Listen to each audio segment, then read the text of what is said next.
the Chemistry in its Element podcast. Curious tales of chemical compounds.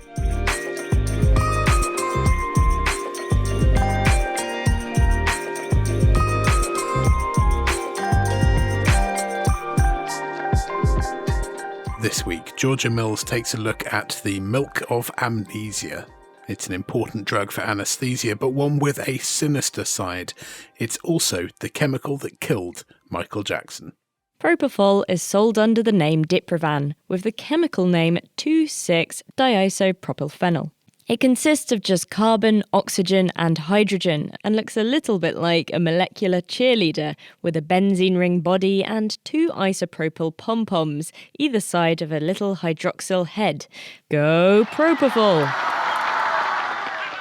In its pure form, it's a milky yellow liquid, but it freezes at only 19 degrees. Its structure also means it's bad at mixing with water, but it's lipophilic, it loves fat.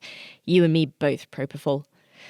It's used as an anaesthetic, something to bring a patient under for the more serious operations. It's almost never used in its pure form, though.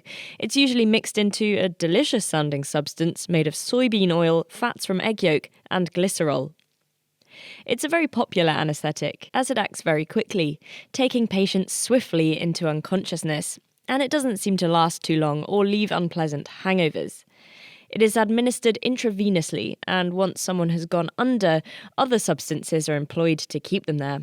Propofol, the induction agent, just does the hard work at the beginning, and in low doses it can be used in conscious sedation, where a combination of sedatives and painkillers allows certain procedures to be done without the need for full anaesthetic.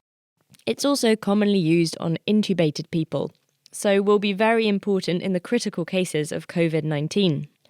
Although no one really expects to enjoy surgery, some people report the effects of Propofol as being slightly pleasant. It even occasionally makes people feel amorous upon waking. It doesn't do anything to actually reduce pain, but does lead to some loss of memory, so at least people can't remember said pain. That, alongside its white appearance, gives it its nickname, milk of amnesia. John B. Glenn, a British veterinarian, started developing Propofol in the 1970s. It showed promise in animal trials, and it didn't lead to muscle twitches, and it seemed to combine safely with other commonly used drugs. It was approved for use in humans in 1986 in the UK, and it's now approved in over 90 countries, becoming more popular than its predecessor, thiopentone, which acted quickly but stayed in the body for a long time.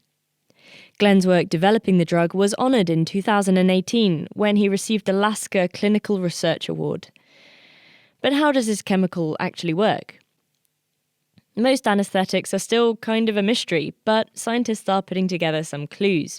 Propofol acts on the central nervous system. It affects a receptor called GABA-A, which causes ion channels through cell membranes to stay open for longer.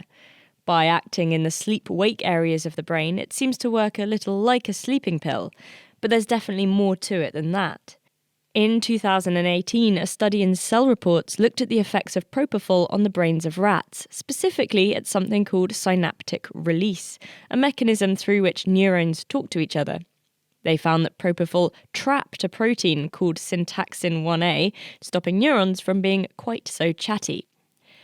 Propofol has a half-life of up to 24 hours after injection, as the liver chomps it up and metabolizes it, but the effects are much shorter lived than that because it very rapidly spreads out throughout the body. As with most drugs, Propofol is not without its side effects.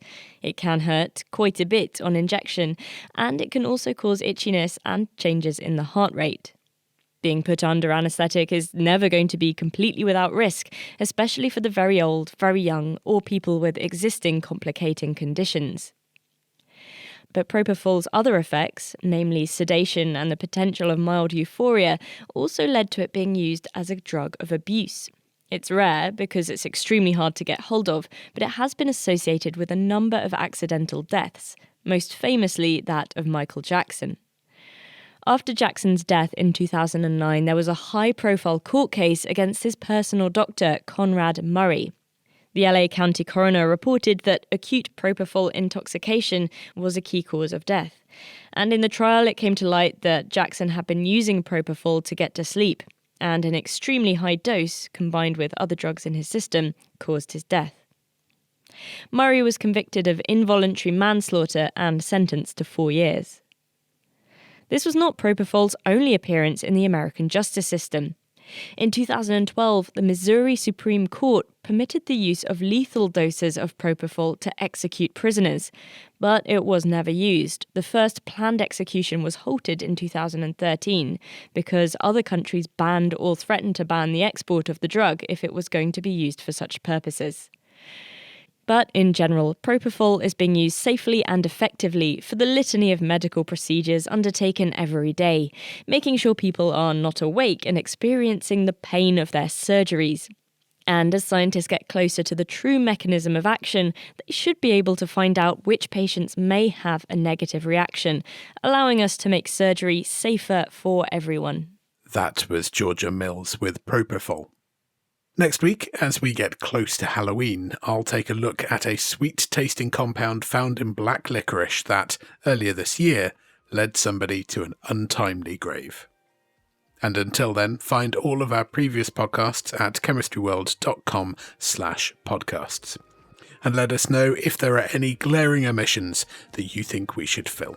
Email chemistryworld@rsc.org or tweet @chemistryworld. I'm Ben Valsler. Thank you for joining me.